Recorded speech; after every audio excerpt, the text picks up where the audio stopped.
Yo el jefe me hice pasar por un simple empleado para ver cómo operan mi empresa y me aterró lo que descubrí. Nadie en la torre de cristal imaginaba que el hombre de traje gris, zapatos gastados y mirada discreta que atravesó el lobby esa mañana era, en realidad, el dueño de todo.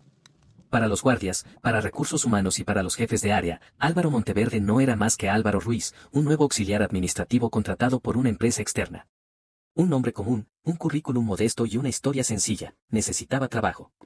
Monteverde había construido Grupo Monteverde S.A. desde cero. 20 años atrás había sido el quien cargó cajas, quien trabajó hasta la madrugada y quien soportó órdenes injustas. Ahora su empresa facturaba millones, tenía cientos de empleados y una reputación impecable, al menos en el papel. Sin embargo, algo no cuadraba. Los reportes internos eran perfectos, demasiado perfectos. Cero quejas formales, rotación mínima, productividad en alza. Pero en los pasillos, los rumores eran otros. Por eso decidió desaparecer. Renunció públicamente a la dirección por motivos de salud y dejó el mando a un comité ejecutivo. Nadie sabía que, mientras tanto, él observaría desde abajo. Quería ver la empresa sin filtros, sin adulaciones, sin miedo. Desde su primer día como auxiliar, la máscara comenzó a caer. «Muévete, Ruiz, ¿o es que no sabes caminar?», le gritó un supervisor sin siquiera mirarlo, cuando Álvaro tardó unos segundos de más en acomodar unos archivos. Nadie se disculpó. Nadie se sorprendió. En el área administrativa, los gritos eran normales. Las humillaciones, cotidianas. Los empleados de menor rango comían en silencio, con la espalda encorvada y la mirada baja. Cualquier error, por mínimo que fuera, se castigaba con burlas públicas o amenazas veladas de despido. Álvaro escuchaba. Observaba. Recordaba cada rostro.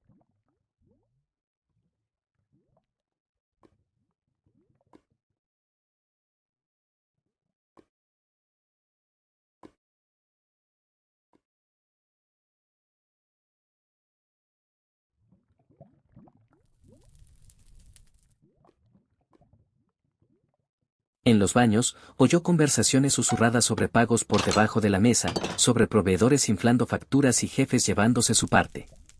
En los ascensores, los gerentes hablaban sin pudor de bonos inexistentes y de cómo apretar más a los de abajo para mejorar cifras. Aquí el que no aguanta, se va, dijo uno riendo. Total, hay 100 esperando afuera. Esa frase le quemó el pecho. Esa noche, al salir del edificio, Álvaro se detuvo a mirar la torre iluminada. Su empresa. Su nombre en lo más alto. Y, sin embargo, algo podrido crecía desde adentro. Apretó los puños. Apenas era el primer día, y ya sabía que lo que iba a descubrir cambiaría todo. El segundo día comenzó con una advertencia silenciosa. Álvaro llegó 5 minutos antes de su hora y aún así encontró a varios empleados sentados, rígidos, frente a sus escritorios, como si el simple hecho de respirar fuera motivo de sanción. Nadie hablaba. Nadie sonreía. El miedo era parte del uniforme. «Aquí no se llega temprano», le susurró Marta, una mujer de unos 40 años que llevaba más de una década en la empresa. «Aquí se llega antes. Si te ven entrar justo a la hora, te marcan». Álvaro asintió sin decir nada. Tomó nota mental. Con el paso de las horas empezó a entender las reglas no escritas, no contradecir a un superior, no preguntar demasiado, no reportar errores ajenos y, sobre todo, no mencionar jamás la palabra ética. Los jefes de área caminaban como dueños de feudos personales, rodeados de asistentes sumisos que asentían a todo. El peor era Gerardo Mena, director operativo. Un hombre elegante, de sonrisa falsa y voz suave, capaz de destruir a alguien sin levantar el tono. Álvaro lo vio humillar a un joven practicante por un error que no había cometido.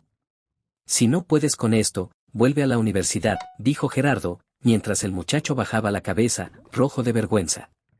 «Aquí no educamos incompetentes». Nadie intervino. Nadie lo defendió. Más tarde, en el archivo, Marta le mostró algo sin querer mostrarlo. Al revisar unas facturas, Álvaro notó cifras alteradas, montos duplicados, firmas que no coincidían.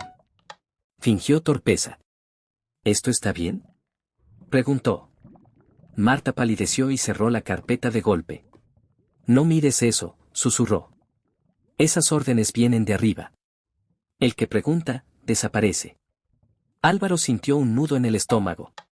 Aquello ya no eran simples rumores, era un sistema bien armado. Jefes que robaban, supervisores que encubrían y empleados aterrados que preferían callar para conservar un sueldo miserable. Durante el almuerzo, sentado en una mesa apartada, escuchó a dos gerentes reírse mientras hablaban de un recorte de personal. Los de bodega se quejan mucho, dijo uno. Si se van, mejor. Son reemplazables. Ni siquiera personas, respondió el otro. Son números. Esa frase selló algo dentro de Álvaro.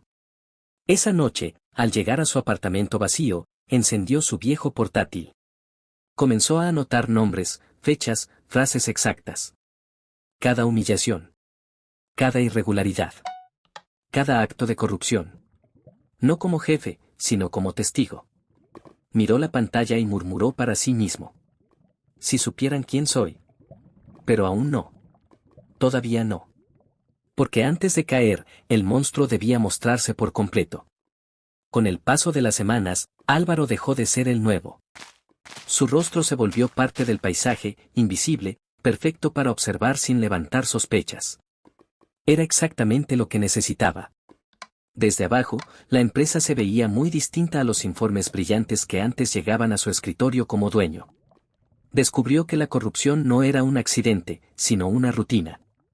Los viernes, ciertos jefes se reunían en una sala sin ventanas del piso 12. Allí no se hablaba de metas ni de empleados, sino de cifras infladas, contratos amañados y comisiones repartidas con sonrisas satisfechas. Álvaro no entraba, pero escuchaba. Las paredes eran delgadas cuando el ego era grueso. Una tarde, lo enviaron a dejar unos documentos a esa sala. Al abrir la puerta, vio a Gerardo Mena y a otros dos directivos, contando sobres Manila. El silencio fue inmediato. Las miradas, cortantes. ¿Quién te autorizó a entrar?, preguntó Gerardo, con voz helada. Álvaro bajó la cabeza, fingiendo miedo. Solo, me dijeron que dejara esto aquí, señor. Gerardo lo observó unos segundos, evaluando si aquel empleado insignificante podía ser una amenaza. Luego sonrió. Lárgate. Al cerrar la puerta, Álvaro sintió una mezcla de rabia y decepción. Aquellos hombres manejaban su empresa como un botín personal. Y lo hacían convencidos de que jamás serían descubiertos. Pero lo peor no estaba en las oficinas de lujo. En bodega, los trabajadores cargaban cajas sin equipo adecuado, con turnos extendidos y amenazas constantes. Un supervisor llamado Héctor disfrutaba humillarlos. Si se te rompe la espalda, no es mi problema, le gritó a un hombre mayor. Firma el turno extra o busca trabajo en la calle. Álvaro presenció como una joven lloraba en silencio tras ser ridiculizada frente a todos por pedir permiso para ir al médico. Nadie la defendió. El miedo había creado cómplices. Esa tarde, Marta se sentó a su lado más cerca que nunca. Tú no eres como ellos, le dijo en voz baja. Se te nota en los ojos. Álvaro la miró. Por primera vez, sintió el peso real de su decisión. No solo había creado una empresa, había permitido que se convirtiera en esto. ¿Por qué sigues aquí?, preguntó. Marta sonrió con tristeza. Porque tengo hijos. Y porque denunciar aquí es firmar tu sentencia. Esa noche, Álvaro supo que ya no bastaba con observar. Lo que estaba bajo la alfombra era demasiado grande para seguir escondido. Y cuando decidiera levantarla, no habría marcha atrás. El ambiente cambió sin que nadie pudiera explicarlo. Los pasillos seguían siendo fríos, los jefes seguían gritando, pero algo invisible comenzaba a crujir por dentro. Álvaro ya no solo observaba, reunía pruebas. Correos reenviados por error, grabaciones de reuniones privadas, documentos guardados en servidores ocultos. Todo encajaba como un rompecabezas oscuro que llevaba años armándose.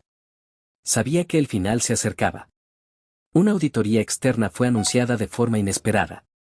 El comité directivo lo presentó como un trámite rutinario, pero el nerviosismo los delataba. Gerardo Mena empezó a presionar más que nunca. Exigía resultados imposibles, gritaba más fuerte, humillaba con mayor crueldad. Cuando el poder presiente su caída, se vuelve salvaje. Si alguien abre la boca, lo hundo, amenazó en una reunión cerrada. Aquí todos estamos en el mismo barco. Álvaro lo escuchó desde la puerta, con el teléfono grabando en silencio. Ese mismo día, en bodega, Héctor empujó a un trabajador frente a todos. Nadie reaccionó. Nadie, excepto Álvaro. No tiene derecho a tratarlo así, dijo con voz firme. El silencio fue inmediato. Las miradas se clavaron en él como cuchillos. ¿Y tú quién te crees, Ruiz? Escupió Héctor. Vuelve a tu puesto antes de que te quede grande el problema. Álvaro lo sostuvo con la mirada. No bajó la cabeza esta vez. Algo había cambiado. El miedo ya no le pertenecía. Esa noche, citó a Marta y a 2 empleados más fuera de la empresa. Les mostró parte de las pruebas. No todas, solo las necesarias. No están solos, les dijo. Y muy pronto, nadie volverá a humillarlos aquí. Marta lloró. No de miedo, sino de alivio. Mientras tanto, el comité directivo preparaba una reunión general para tranquilizar al personal. Nadie sabía que Álvaro estaría allí. No como auxiliar. No como empleado invisible. Sino como el hombre que había visto demasiado. El edificio brillaba como siempre, pero por dentro estaba a punto de derrumbarse. Y esta vez, no habría sobres Manila, ni gritos que lo salvaran. El silencio, por fin, comenzaba a temblar. La reunión general comenzó puntual. Todos los empleados fueron obligados a asistir al auditorio principal. En el escenario, los directivos sonreían con esa calma falsa que solo existe cuando se cree tener el control. Gerardo Mena tomó el micrófono y habló de compromiso, de valores, de familia empresarial. Álvaro escuchaba desde la última fila, con la espalda recta y el corazón firme. Entonces ocurrió. Antes de continuar, dijo una voz grave desde el fondo, creo que es momento de decir la verdad. Las miradas se giraron. Álvaro caminó hacia el frente. Cada paso retumbaba. Algunos empleados lo reconocieron como el auxiliar silencioso, otros fruncieron el ceño, molestos por la interrupción. Gerardo palideció cuando lo vio de cerca. Álvaro subió al escenario y se detuvo frente al micrófono. Mi nombre no es Álvaro Ruiz, dijo con calma. Mi nombre es Álvaro Monteverde. Fundador y dueño de esta empresa. El auditorio estalló en murmullos. Los directivos quedaron paralizados. Gerardo retrocedió un paso. Durante meses trabajé aquí como uno más, continuó. Vi cómo robaban, cómo falsificaban informes, cómo humillaban a quienes sostienen esta empresa con su esfuerzo. Grabé cada amenaza. Guardé cada prueba. Hizo una seña. Las pantallas se encendieron. Audios, correos, videos. Las risas en reuniones privadas. Los sobres. Los gritos. Las amenazas. El silencio se rompió para siempre. La auditoría externa ya tiene todo, dijo. Y las autoridades también. Gerardo intentó hablar, pero nadie lo escuchó. Seguridad lo escoltó fuera junto a los demás implicados. Álvaro miró al público. A los empleados que siempre fueron invisibles. Esta empresa nació para dar oportunidades, no para destruir personas. Hoy comienza de nuevo. Hubo silencio. Luego, aplausos. No de celebración, sino de dignidad recuperada. Días después, los responsables enfrentaron cargos. Los supervisores abusivos fueron despedidos. Se abrieron canales reales de denuncia. Los salarios se ajustaron. Las condiciones cambiaron. Marta fue ascendida. El joven practicante volvió, esta vez respetado.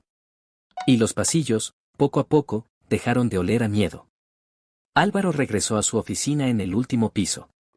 Miró la ciudad desde lo alto, sabiendo que el verdadero poder no está en mandar, sino en no olvidar nunca cómo se siente estar abajo. La empresa seguía en pie. Pero por fin, limpia. No te olvides suscribirte a mi canal y darle like para más video. Gracias.